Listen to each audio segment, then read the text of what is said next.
नमस्कार दोस्तों, कैसे हैं आप। उम्मीद है स्वस्थ होंगे और घर पर होंगे।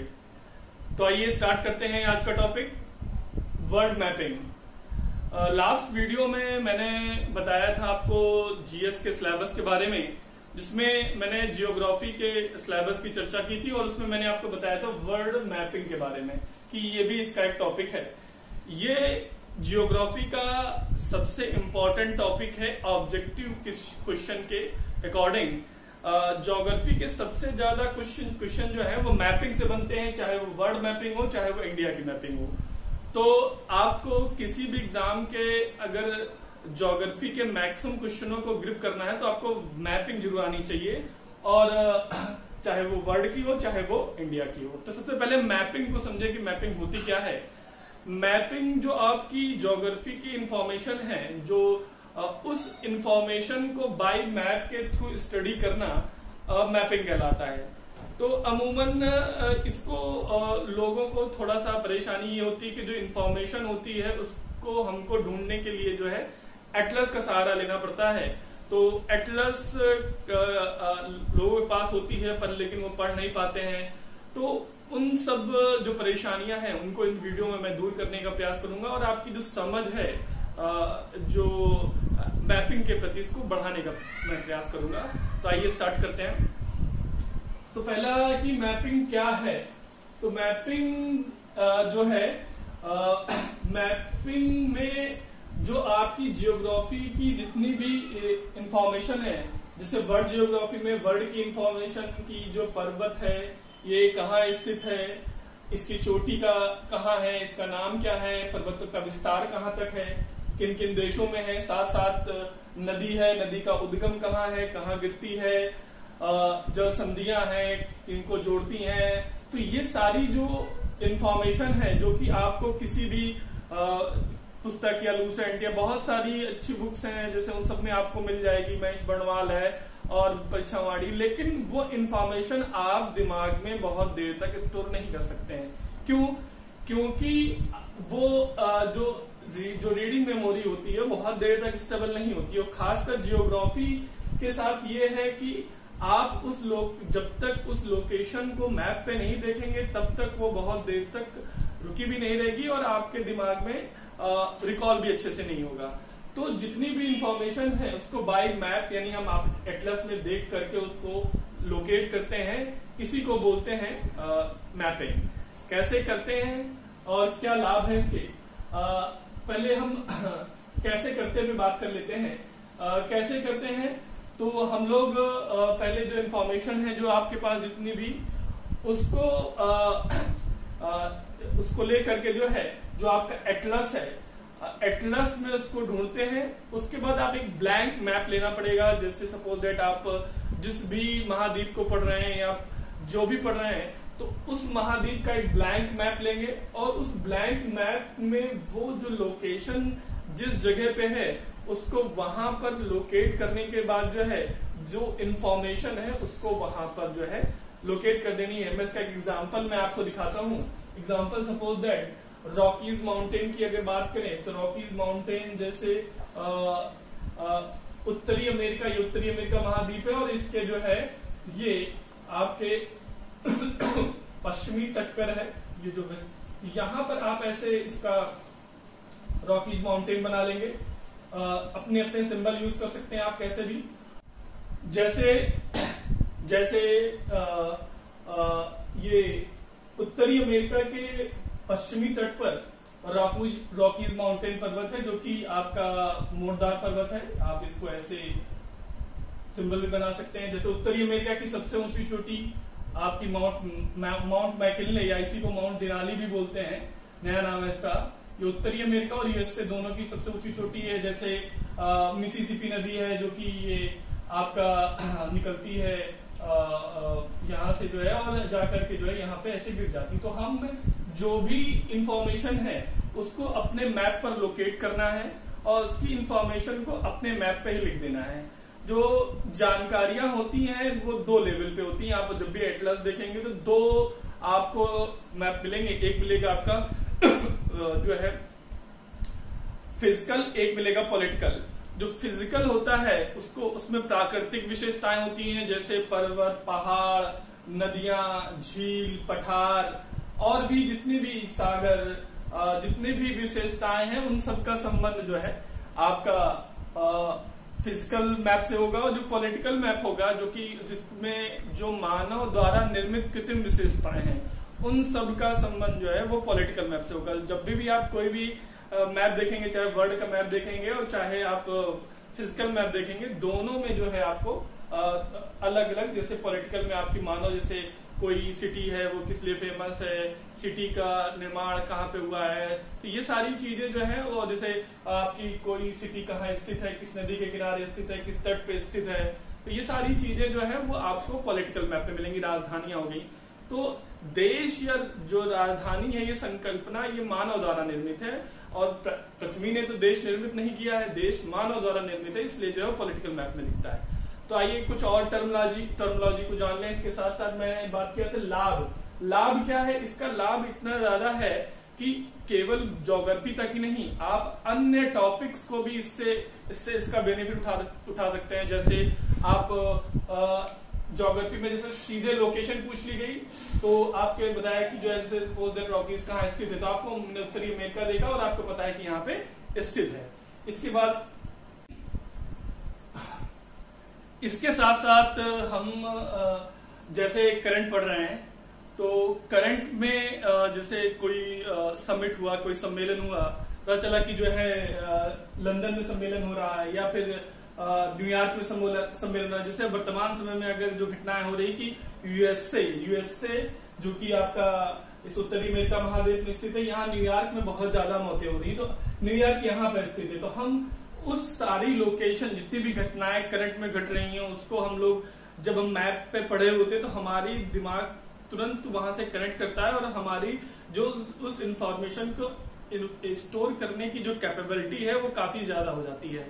तो इसका बेनिफिट बहुत ज्यादा है। जैसे आप कहीं भी दो जगह भू राजनीति में संबंध में या किन्हीं दो देशों के बीच में लड़ाई हो रही, सऊदी अरब हुआ या फिर जैसे कहीं भी कोई भी घटना घटेगी तो उसका संबंध करंट में जो है उसके स्थान से ही होता है ज्यादातर, तो उसको भी आपको दिमाग में जो है स्टोर करने में और उसके साथ अपने नॉलेज को तारतम्य उसके साथ बैठाने में काफी आपको मदद मिलेगी मैपिंग से।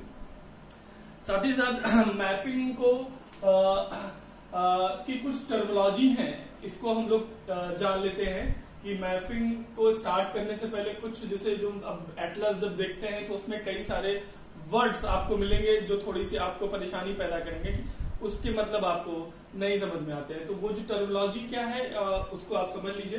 तो सबसे पहले हम बात करते हैं महाद्वीप, कॉन्टिनेंट। तो कॉन्टिनेंट एक बड़ा भूभाग होता है जो विशाल जलराशि या महासागरों से घिरे होते हैं। सामान्यतः ये जो है देशों के समूह होते हैं। तो जो पृथ्वी पे सबसे बड़ा जो स्थल भाग है या सबसे बड़ा भूभाग है वो महाद्वीप कहलाता है। ठीक है, ये खासकर महाद्वीप जो है वो महासागरों से घिरे होते हैं। उसके बाद अगर हम प्रायद्वीप बात करें तो प्रायद्वीप जो है वह स्थल भाग यानी वह लैंड जो तीन तरफ से सागरों से घिरे होते हैं उन्हें प्रायद्वीप बोलते हैं, या फिर जो है पेनिनसुलर इंग्लिश में जो है पेनिनसुलर और इंग्लिश में हिंदी में इसको जो है प्रायद्वीप बोलते हैं। जैसे ये जो है आपका भारतीय प्रायद्वीप यानी एक आपका जो है इधर से 1 2 3 यानी तीन तरफ से ये सागरों से घिरा है, इसलिए इसको जो है भारतीय प्रायद्वीप बोला जाता है।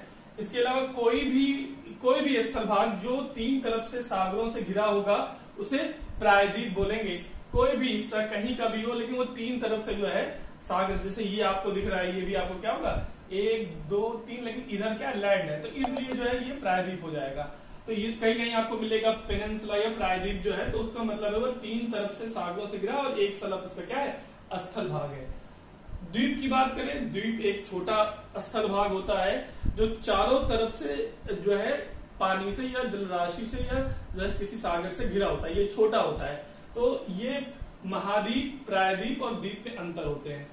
इसके बाद अगर महासागरों की बात करें तो पृथ्वी पर स्थित सबसे बड़ी विशाल जलराशि जो है महासागर कहलाती है और ये प्रायः किन्हीं दो महाद्वीपों को जोड़ती है, किन्हीं महाद्वीपों के बीच में स्थित होते हैं। तो जो सबसे बड़ी जलराशि है वो महासागर है, और ये जो है महाद्वीपों के बीच में प्रायः स्थित होते हैं। सागर की बात करें तो सागर जो है ये आपके जितने भी सागर हैं वो किसी महासागर के ही हिस्से हैं या उनके भाग हैं, और महासागरों के पास जो है तट होता है, यानी कोई ना कोई क्या कोस्ट होगा, तट होगा। लेकिन महासागर जो है, महासागर के अंदर ही जो है ये सागर होते हैं, उनके पास अपना तट होता है। जैसे कोई भी आपका, जैसे कोई भी आप सागर ले लीजिए, जैसे जो कोई भी, जैसे यहाँ पे मैक्सिको की खाड़ी है, या फिर जैसे आपका जैसे इधर आपका ये अरब सागर है, तो अरब सागर के तट पर जो है आपका, यहाँ पे आप देखेंगे तो ये तट है, जैसे ये आपका इंडिया का तट है, इसमें जैसे गुजरात है, ये सब। तो ये हिस्सा किसका है? ये हिंद महासागर का हिस्सा है। तो ये जो तट है आपके, तो इसी हिंद महासागर के अंदर जो है आपका अरब सागर स्थित है। तो यहाँ पर जो है ये हिंद महासागर इधर, तो यहाँ पे तट जो है आपके, तो सागर जो है वो महासागर का हिस्सा होता है, इनके पास अपना तट होता है। जल संधि, जल संधि जो होती हैं वो किन्हीं दो जल राशियों को जोड़ती हैं। जल संधियां जो होती हैं वो किन्हीं दो जल राशियों को जोड़ेंगी। जैसे कोई भी संधि आप ले लीजिए, जैसे आपको, जैसे ये आपका जो है हार्मुज स्ट्रेट है, यहाँ पे हार्मुज जल संधि है, इंग्लिश में जल संधि को स्ट्रेट बोलते हैं, या हार्मुज जल संधि, यहाँ पर्शियन गल्फ है, और इधर आपका यानी फारस की खाड़ी, और ये आपकी गल्फ ऑफ अदन। इसी तरह जो है बाबल मंदाब जल संधि है, ये लाल सागर है, और आपका ओमान की खाड़ी। तो ये जो है आपकी जो है ये जो जल संधियां हैं, जैसे यहाँ बेरिंग स्टेट है, तो यहाँ बेरिंग सागर है, नीचे आपका प्रशांत महासागर है। तो किन्हीं दो जल राशियों को जोड़ने का काम जो है वो आपका जल संधियां करती हैं। चैनल जो होते हैं, इसी जल संधियों के चौड़े भागों को जो है, जल संधियां जब काफी चौड़ाई में स्थित हों, मतलब जल संधियां थोड़ी पतली होती हैं, चैनल जो होते हैं वो चौड़े होते हैं, यानी विशाल, उनसे बड़े होते हैं, तो उन्हें चैनल कह दिया जाता है। स्थल संधि वो होते हैं जो किन्हीं दो स्थल भागों को जोड़ते हैं। जैसे यहाँ पे आपको एक जल संधि मिलेगी, जल संधि, स्थल संधि है, जो कि आपको मैक्सिको को और जो है नीचे आपके ये मिडिल अमेरिका को जोड़ेगी। तो ये इनको जो है, जो दो स्थल भागों को जोड़ेंगे तो उन्हें स्थल संधि कहेंगे।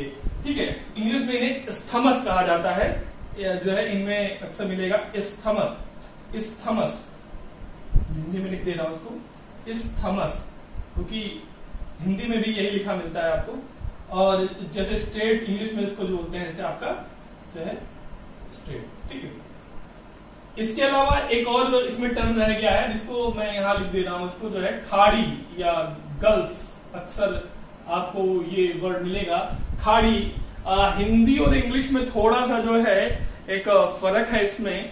खाड़ी जो है वह जल राशि होती है जो तीन तरफ से जो है स्थल भाग से गिरी होती है, यानी जैसे मैंने बताया था कि वह स्थल भाग जो तीन तरफ से गिरा वो प्रायद्वीप, और अगर कोई जल राशि यानी कोई पानी का क्षेत्र है जो तीन तरफ से सागर से गिरा, तीन तरफ से स्थल से गिरा हुआ है, तो उसे बोलेंगे खाड़ी। जैसे ये आपकी है बंगाल की खाड़ी, यहाँ पे है आपकी ये बंगाल की खाड़ी है, और बंगाल की खाड़ी जो है ये इधर आपका जो है भारत है, और इधर आपका जो है ये जो है ये पूर्व एशिया है, साउथ ईस्ट एशिया, जिसमें म्यांमार और बाकी सब है। तो ये इधर से जो है स्थल भाग है, बाकी तीनों तरफ से जो है ये खुला सागर है, या फिर जो है ये तीन तरफ से जो है इधर 1 2 3 ये तीन तरफ से स्थल से जुड़ा हुआ है, और एक तरफ ये खुला हुआ है, तो इसको खाड़ी बोलेंगे। जैसे मैक्सिको की खाड़ी है 1 2 3 है, तो जो जलराशि तीन तरफ से स्थल से गिरी हो और एक तरफ से खुली हो तो उसे बोलेंगे खाड़ी। हिंदी में खाड़ी बोलते हैं, और इंग्लिश में इसके लिए तीन टर्म यूज होते हैं, उसको बोलते हैं बे बाय गल्फ। जो है इसी खाड़ी के लिए जो है तीन टर्म यूज होंगे आपके, बे,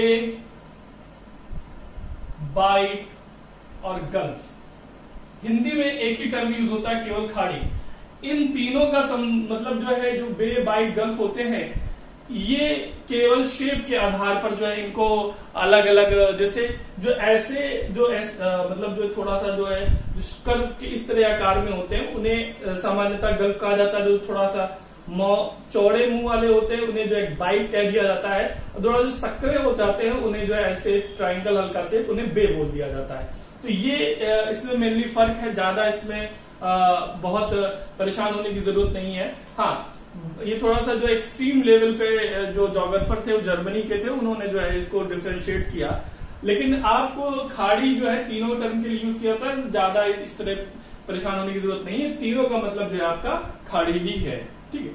इसके बाद जब अंतरीप की बात करें, अंतरीप एक वर्ड मिलेगा आपको अक्सर। तो अंतरीप जो होता है इसको इंग्लिश में केप भी बोलते हैं। तो केप जैसे आपका कुमारी अंतरीप जो है भारत में स्थित है, केप ऑफ गुड होप या जो है ये आपका अफ्रीका में है, और इधर आपका केप हॉर्न, ये पूछ लिए जाते हैं कि कहाँ स्थित है।